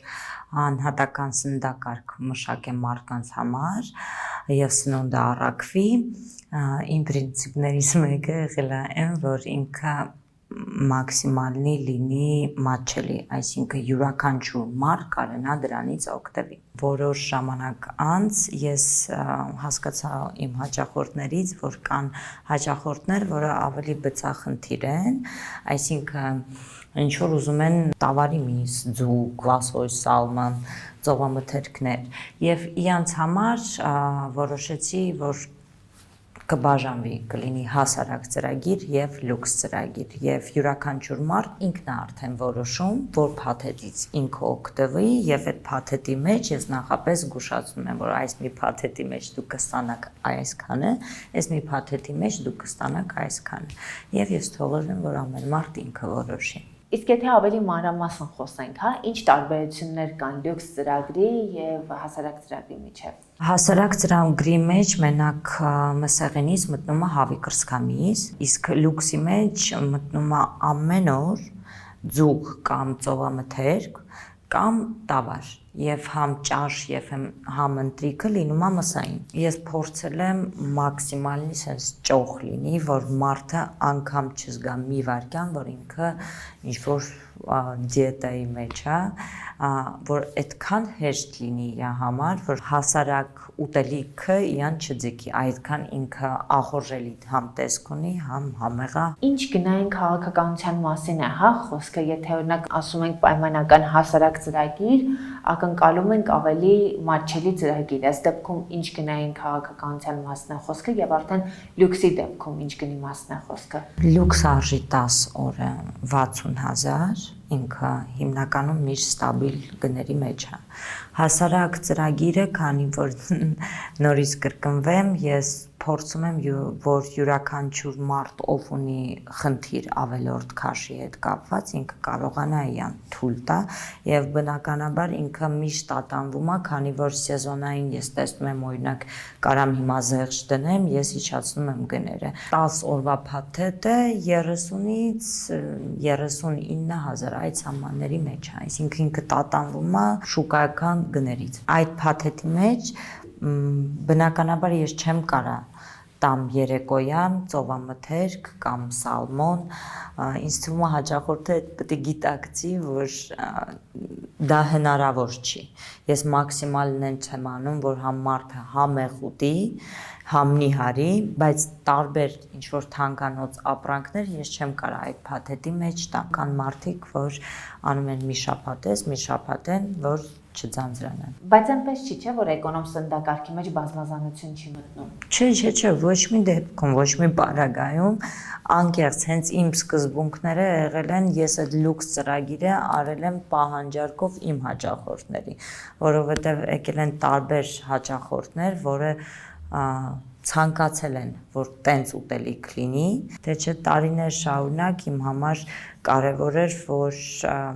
ինչ որ այդ տարբերությունը չլինի, որ հանկարծ մարդը չասի, ես մեկը ես մի փաթեթն ուտում, ես մեկը ես մի փաթեթն ուտում, բայց քանի որ օրորի հաճախորդները շատանում են եւ հաճախորդների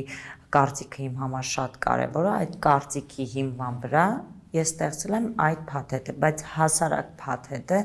տարբեր համեղ վստահ եմ ասում, տարբեր համեղ սննդակարգներ ես փոխում եմ, օրորի ավելացնում եմ, նորանոր սննդակարգներ եմ մշակում, որ հանկարծ մարդիկ չհոգնեն, անգամ իմ դիետիկ բուրգերները, պիցցաները այդ սննդակարգի մեջ նույնպես կան։ Իմ համար շատ կարևոր է, որ մարդը, ով ունի խնդիր, հանկարծ չմտածի, եթե իր մոտ գումարը չի երիկում կամ գումար չունի, ինքը չի կարող այդ խնդիրից ազատվի։ Ես միշտ ասել եմ, որ ավելորդ քաշը իմ համար ոչ թե ես մարդկանց օգնում եմ, որ իրանք մենակ էսթետիկ տեսք փոխեն, ազատվեն այդ ավելորդ քաշից եւ ունենան գեղեցիկ մարմին, ամենաառաջինը, որ ազատվեն ավելորդ քաշից, որ իրանց առողջությանը վնաս չտա։ Եվ այն բոլոր մարդիկ, ով այդ հնարավորությունները չունեն, ես միշտ պատրաստ եմ եւ տարիներ շարունակ ի սրտե օգնում եմ մարդկանց անհատական սննդակարգը մշակում, որոնք իրանք են արդեն տանը պատրաստում, այսինքն սննդակարգը միանգամից մի ամսվան է չեմ ուղարկում։ Ես միշտ ամեն շաբաթ մարդ ուղարկում այ արդյունքը, այդ արդյունքի հիման վրա ես արդեն սննդակարգը մշակում եմ։ Դրա համար ցանկացած մարդ, ով իրականում գիտի, որ իր ավելորդ քաշի պատճառով ինքը լիքը առողջական խնդիրներ է օր-օրի ձեռք բերում, մեծ սիրով ես միշտ օգնում եմ եւ պատրաստ եմ օգնել, որ մենք բոլորս առողջ լինենք, գեղեցիկ լինենք։ Քո կյանքը այսպես որ նայում ենք իսկապես համ շատ դժվար է եղել, համ շատ լուսավոր է եղել, այն առումով, որ իսկապես ճանապարհը երբեմն քեզ տանում է ինչ-որ կետի ու քո փոխարեն կայացվում են որոշումներ կամ լինում են հանգամանքներ, որոնք նպաստում են, որպեսզի քո կյանքը բարելավվի։ Իհարկե այդտեղ ես կրկնում եմ կա նաև քո տեսակը, որովհետև եթե դու չլիներ այն աշխատասեր աղջիկը, դու որևէ հմտություն, որևէ հնարավորություն չէիր կարողանա օգտագործել։ Որ փուլներ, որ ավելի բեկումնային դարձավ քո կյանքում ու դրանից արդեն քո ճանապարհը սկսեց փոխվել, այսինքն աղջիկը, որը 13 տարեկանում կոտրվել էր,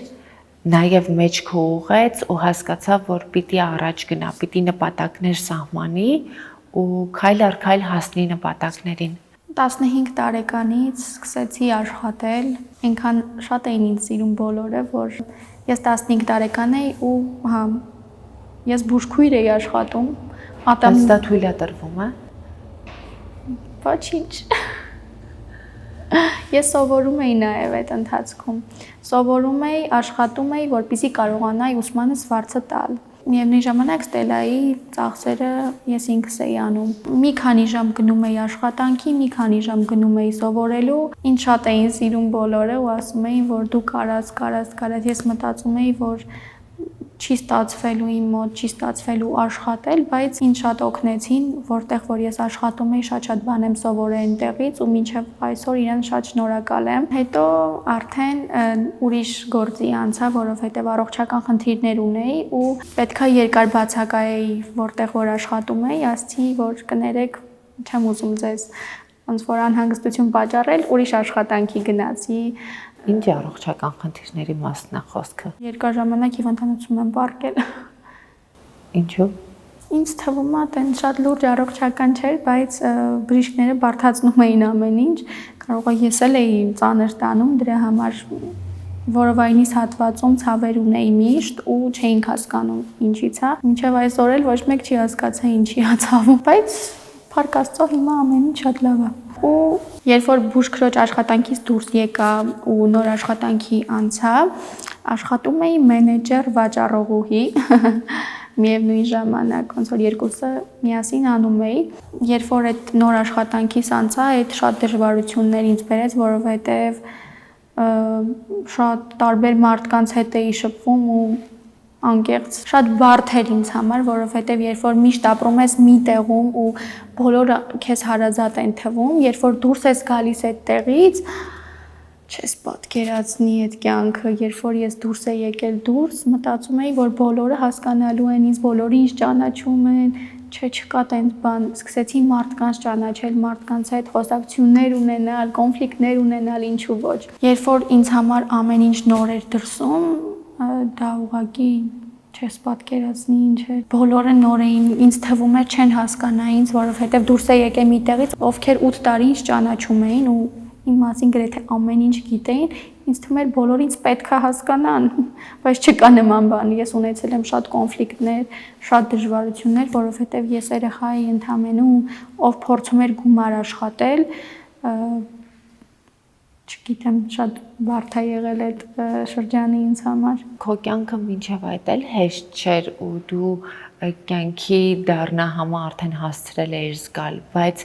այդ փուլում դու սկսում էիր ճանաչել աշխարհը քո միջավայրից դուրս։ Քո առաջին բախումն աշխարհի հետ հիասթափությամբ էր։ Հա, որովհետև, ինչպես ասացի, ինձ թվում էր բոլորը ինձ պետք է հասկանան, բայց չկա նման բան։ Մեր բոլոր երեխաներն էին այդպես, որովհետև մենք ապրել ենք միտեղ, ովքեր մեզ միշտ հասկացել են, միշտ ու ցանկացած իրավիճակում փորձել են ոչ թե մեզ ճիշտ հանեն, այլ փորձել են բերեն ճիշտ ուղու վրա, բայց դրսում այդպես չի, դրսում հայա կամ չէ։ Դու դրսում հայտնվելուց հետո հասկացար, որ քո միջավայրում քեզ հասկանում էին։ Հա։ Ես սկսել էի իմ միջավայրով պաշտպանվել։ Երբ որ ես իմ միջավայրի մեջ էի, ես իմ միջավայրից էի պաշտպանվում, բայց դրսում արդեն սկսել էի պաշտպանվել այն ինչ որ ունեմ իմ մեջքի հետևում, որովհետև ունեի մենակ դա։ Եվ հետո եկավ ամենասիրուն պահը իմ կյանքի, Ստելան ծանոթացել էր Արամենց հետ, արդեն երևի բոլորը տեղյակ են դրա մասին։ Ես աշխատում էի այդ ընթացքում ու չէի կարող ֆիզիկապես հասցնել Ստելայի հետևից ինքուն հետաշփվում, ինչ անում, բայց Ստելան նորից եմ ասում, անսահման ոգևորված, սենց սիրված էր զգում իրան։ Եղավ մեր որդեգրության ընթացքը, էլի սենց բեկումնային էր ամեն ինչ, հետո ես սկսեցի պապայի հետ աշխատել, միասին էինք միշտ, ինքը գնում էր աշխատանքի, ես գնում էի իրան նկարում էի, իմ մեջ կար միշտ այդ, կարելի ասել տաղանդը, գնում էի միշտ իրան նկարում էի, սիրուն վիդեոներ էի անում, սիրուն վիդեոներ սարքում էի, հետո որոշեցինք ընտանեկան էջ ունենալ, իհարկե դա պապայի որոշումը, այսինքն միասին ենք քննարկել, որ ունենանք ու բոլորս պետք է աշխատենք, այսինքն բոլորս պետք է ինչ-որ հավես բաներ անենք, ոչ մեկ չփախնի վիդեոից, Ստելան, բան։ Ու դու այդտեղ էլ որոշեցիր առանձնանալ։ Այո։ Ու այդտեղ է որոշեցի առանձնանալ, այսինքն ես ունեի իմ էջը, բայց ես չէի մտածում, որ մեծ աուդիտորիա կունենա, որովհետև ես հատուկ ոչ մի բան չեմ արել դրա համար։ Ուղղակի միշտ գրում էին Էլիզը ուրիշ է, Էլիզը շատ լավն է ու այդպես գալիս էին։ Սկզբում մեծ կանայք էին իմ էջում, հետո սկսեցին արդեն ավելի երիտասարդ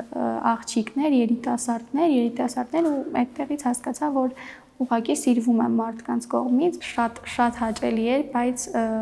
շատ դժվար էր այդ ամեն ինչը պահելը, որովհետև հասկանում էի, որ ժամանակի ընթացքում այդ ամեն ինչը անցնելու հետո սկսեցի ինչ-որ վիդեոներ նկարել, հետո ստացա առաջին համագործակցության առաջարկը, իհարկե պապան չէր թողնում, որովհետև ասում էր քեզ պետք չի, ոչ մի բան արա, հետո որ էջից վերևում գրել էի համագործակցության համար կարող եք գրել, երևի դեռ կես տարի էր, որ զբաղվում էի բլոգինգով, կարելի ասել, պապան ասաց կհանես էդի ու ես հանեցի,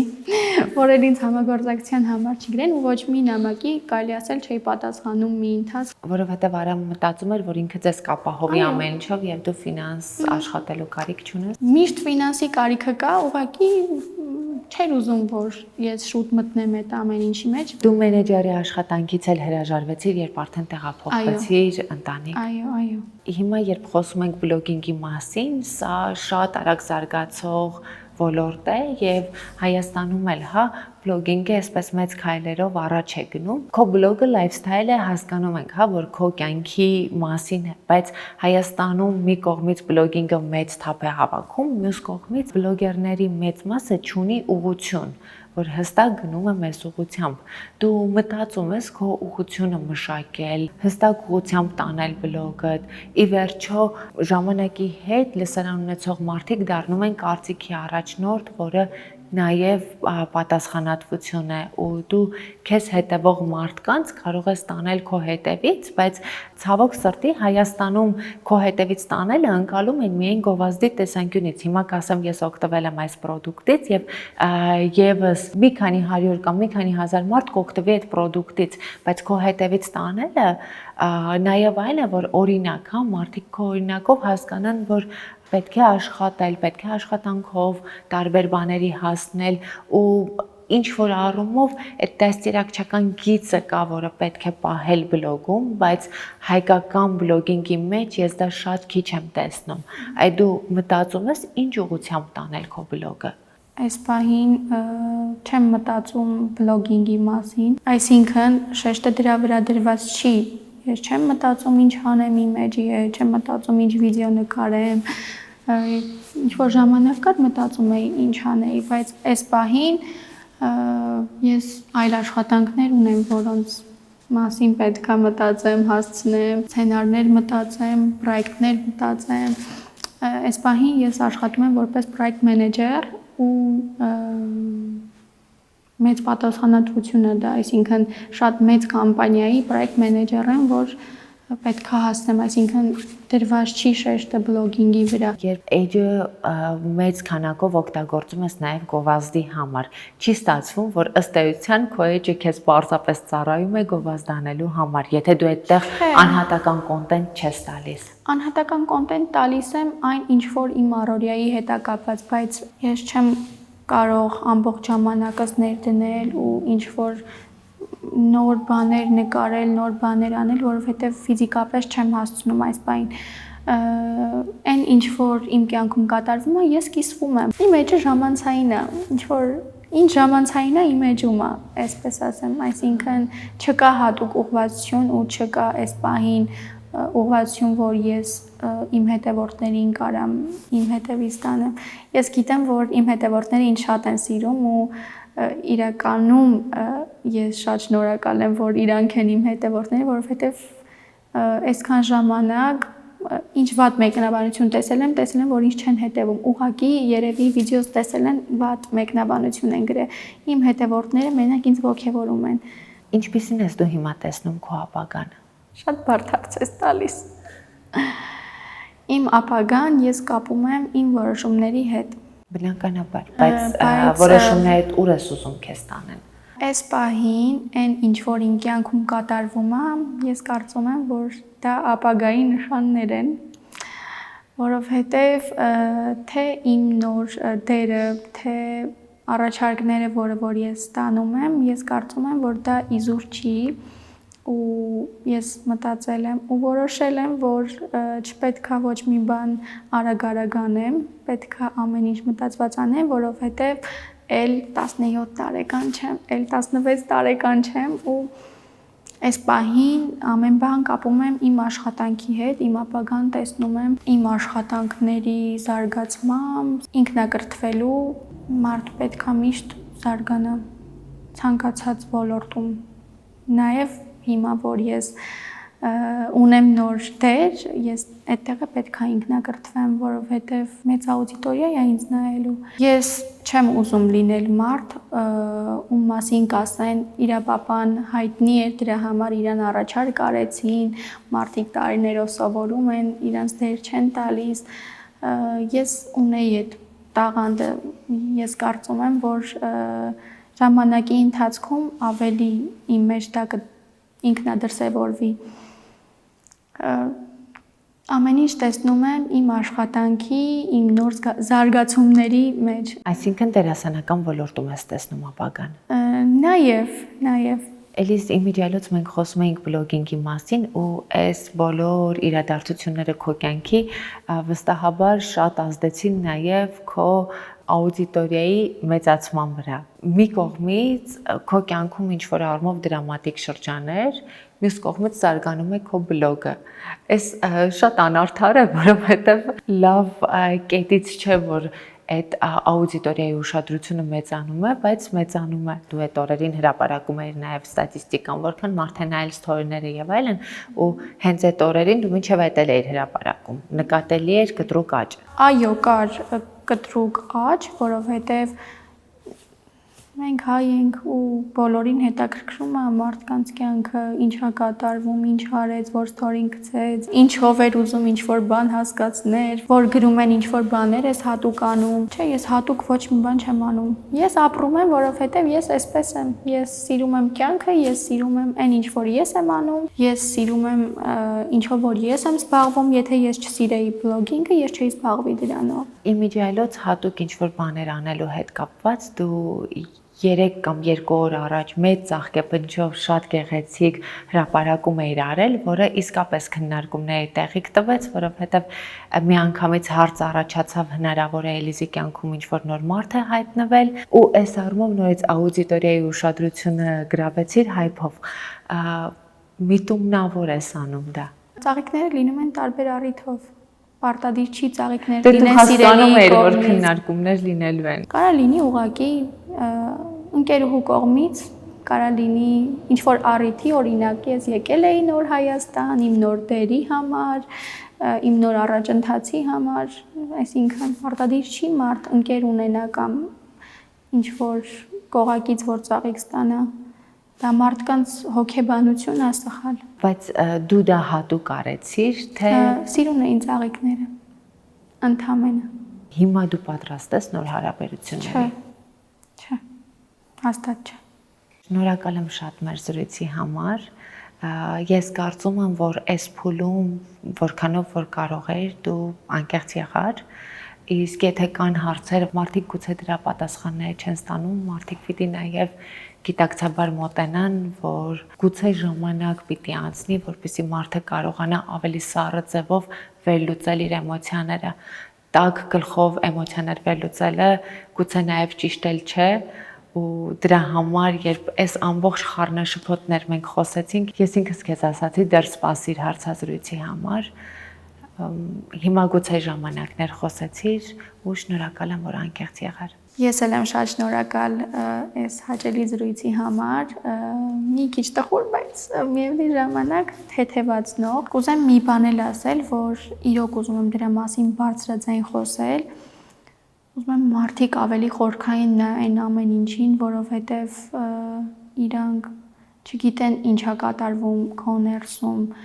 իրանք չեն հասկանում ինչ ես դու զգում,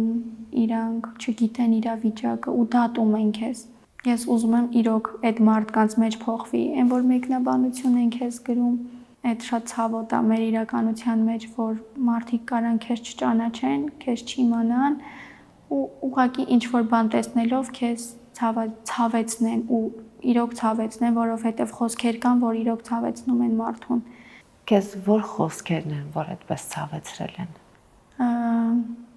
Ես մեղք չունեմ, որ ես ունեցել եմ այդ անցյալը։ Ես չեմ որոշել այդ անցյալը ու շատ հաճախ մարդիկ միշտ հիշեցնում են ու շատ ցավոտ են հիշեցնում դա։ Դրա համար ես ուզում եի սրա մասին բարձր խոսել, որ մարդիկ իրոք ուզում են բարի լինեն։ Դու չունես անցյալ, որից դու պիտի ամաչես կամ սրտնեղես։ Բնականաբար քո անցած ճանապարհը ձևավորել է քեզ ու քո կյանքի բարդ ճանապարհը, բայց երբ մարդիկ ինչ որ առումով փորձում են նետել քո ուղղությամբ, որ դու այսպիսի անցյալ ես ունեցել, դա այն անցյալը չէ, որի համար դու պատասխանատու ես։ Այո։ Այնպես որ դու ինքդ բաց թողեր թեման։ Ինչքան է բաց թողես, մարդիկ քեզ հետապնդում են անընդհատ քեզ փորձում են ճնշած պահել։ Ես փորձում եմ դա պահել ձիգ, բայց կա ժամանակ, որ միգուցե ես թույլ էի, հիմա ավելի եմ ուժեղացել։ Ուղղակի ես ուզում եի ասել, որ մարդիկ կուզեմ շատ բարի լինեն, ուղղակի բարի լինեն։ Այսինքն պարտադիր չի մարդուն մեկնաբանություն գրես, որի մեջ կարա լինի վիրավորանք, կարա լինի ցավեցնող ինչ-որ բան։ Ուղղակի հիշիր, որ մարդիկ տարբեր ընտանիքներում են մեծացել, տարբեր ճանապարհ են անցել, տարբեր իրականության մեջ են ապրում, տարբեր աշխարհայացք ունեն ու դու բոլոր այդ մարդկանց ապրածը չես կարող բերել քո կյանք, որովհետև երբ որ ինչ-որ մարդը քեզ թունոտ մի բան է ասում, ինքը գուցե դա ասում է, որովհետև իր կյանքի շատ մեծ խնդրի վերաբերյալ իր ներվը պիտի արտահայտի։ Ես մատանօրինակը պատահաբար չբերեցի զրույցի ընթացքում։ Իրենք էլ իրենց ներվը այդտեղ են արտահայտում, բայց դա քո մասին չի, դա յուրաքանչյուր մարդ խոսելիս իր մասին է խոսում։ Հայ, ուղղակի երևի ես շատ սրտից մոտ ընդունող մարդ եմ, դրա համար շատ բաներ կան, որ կուզեմ, որ այդպես չլինի, բայց դա իմ ուզելով եթե չլիներ, բայց ես քեզ հաջողություն եմ մաղթում ու ուզում եմ, որպեսզի դու քո երազանքները հերթով իրականացնես, որովհետև մարդիկ գուցե չեն տեսնում, գուցե չեն պատկերացնում, բայց ես հիանում եմ քո աշխատասիրությամբ, դու շատ լուսավոր տեսակ ես ու ուզում եմ, որպեսզի առաջ գնաս ու քո կյանքի ես բարդ շրջափուլերն էլ, որոնք նաև քեզ ձևավորում են, քեզ ավելի լավ տեղ տանեն։ Շնորհակալ եմ շատ, ես քեզ եմ շատ սիրում ու մենք շատ մտերմիկ զրույցներ ենք միշտ ունեցել, ես վստահ եմ, որ հիմա մարդիկ ինձ կհասկանան։ Շնորհակալ եմ շատ այս անկեղծ հարցազրույցի համար։ Սիրով։ Հետևեք Live-room-ին, բաժանորդագրվեք YouTube-ի իմ ալիքին, որպեսզի բաց չթողնեք մեր անկեղծ, սիրուն, էմոցիոնալ թողարկումները։